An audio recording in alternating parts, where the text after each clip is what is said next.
اس گھر کے بھی رنگ نرالے تھے۔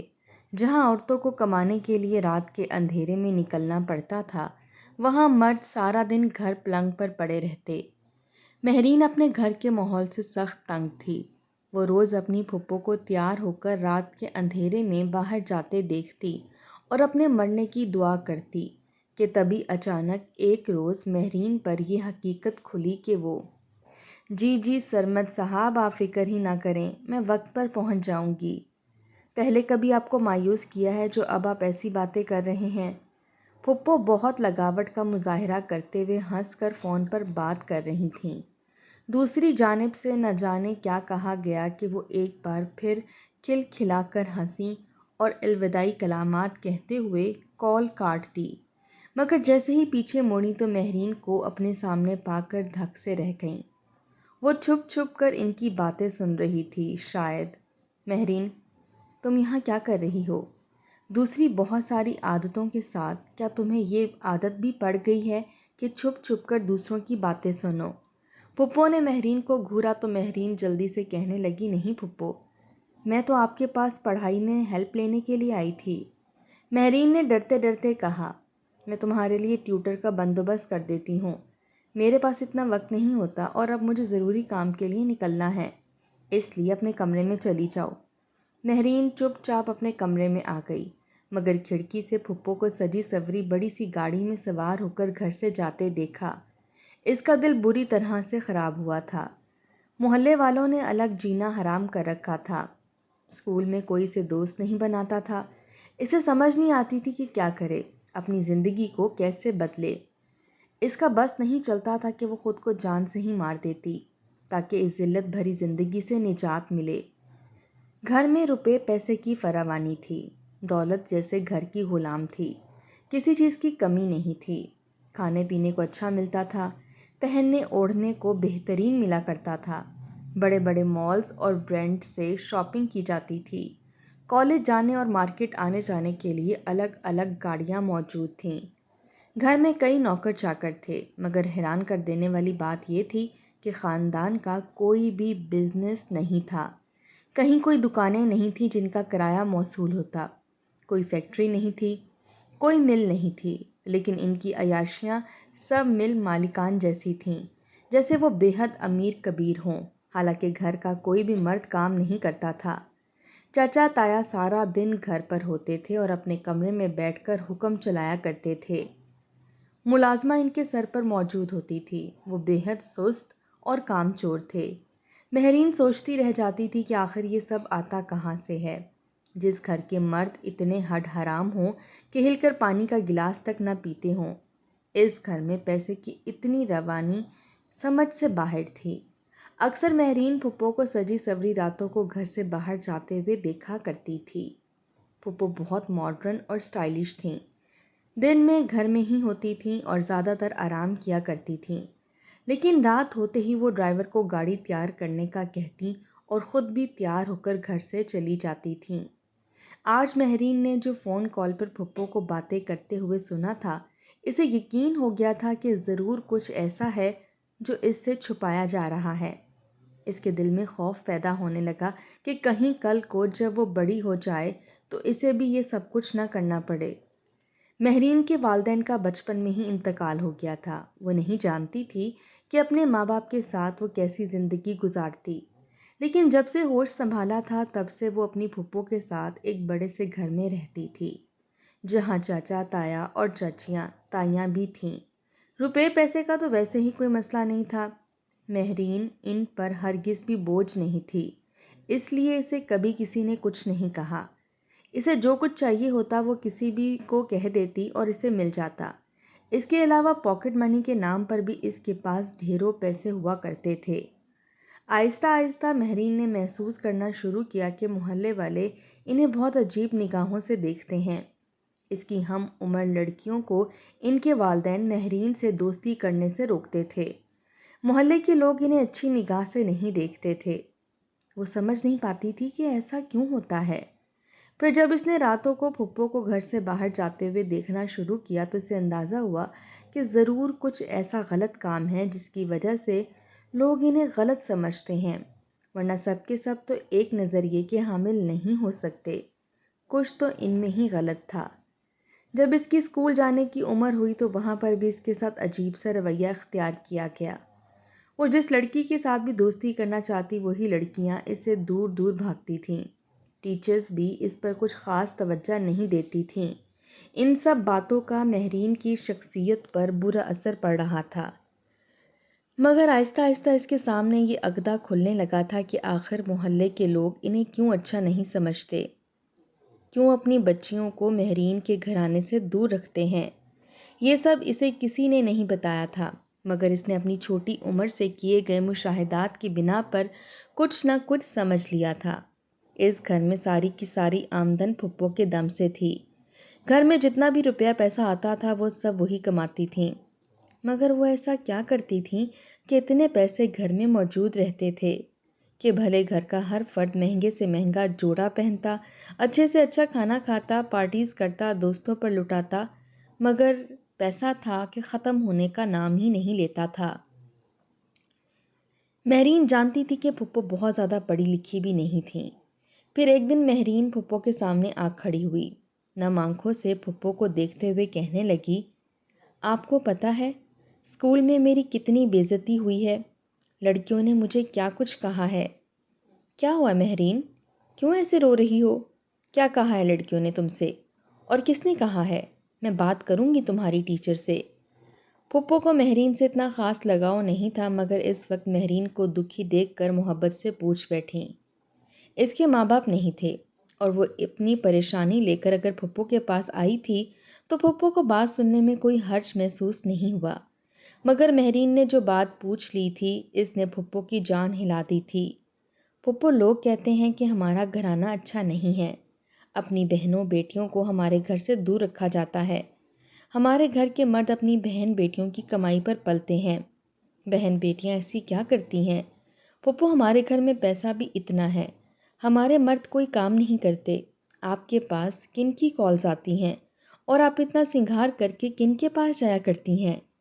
جب مہرین نے سوالات پوچھنے شروع کیے تو پھر تمام باتیں ہی پوچھ ڈالیں۔ پھپھو نے غصے سے اس کی طرف دیکھا اور کہنے لگیں، تمہیں کیا لگتا ہے مہرین کہ تم اتنی بڑی ہو گئی ہو کہ میرے سامنے زبان چلا سکتی ہو یا مجھ سے سوالات کر سکتی ہو؟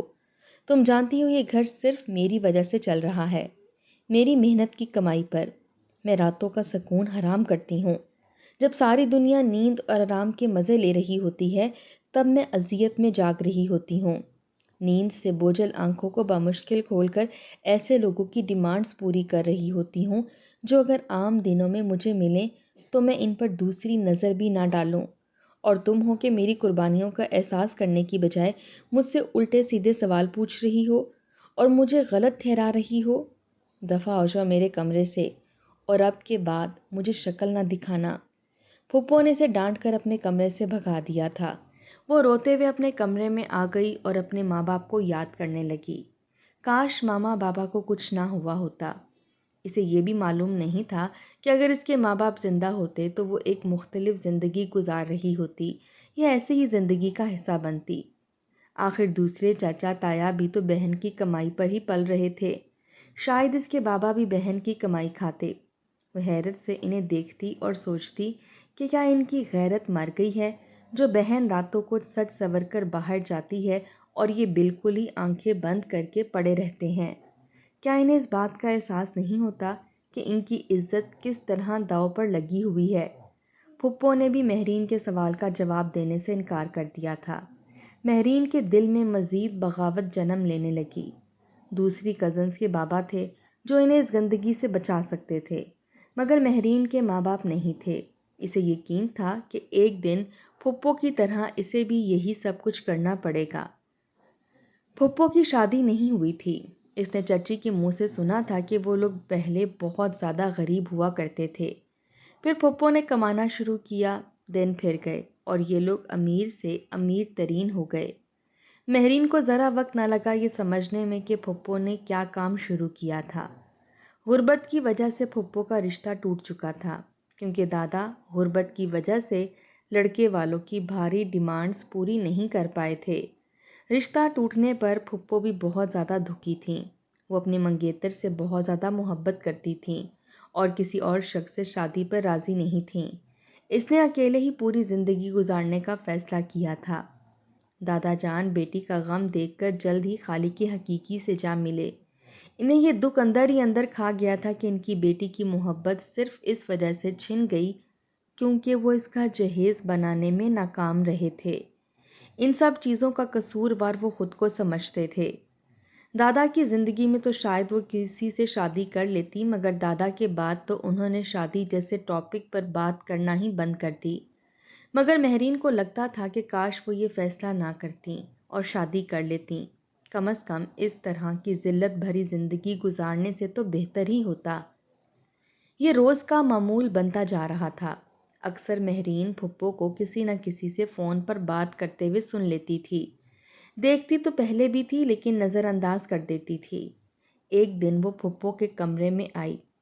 اسے اپنے کالج میں ایڈمیشن کے سلسلے میں پھپھو سے بات کرنی تھی، مگر پھپھو واش روم میں تھیں، شاید نہا رہی تھیں۔ ان کا موبائل مسلسل بج رہا تھا۔ وہ سائڈ ٹیبل کی طرف بڑھی اور پھپھو کا موبائل اٹھا لیا۔ سامنے فاروقی کالنگ لکھا ہوا آ رہا تھا۔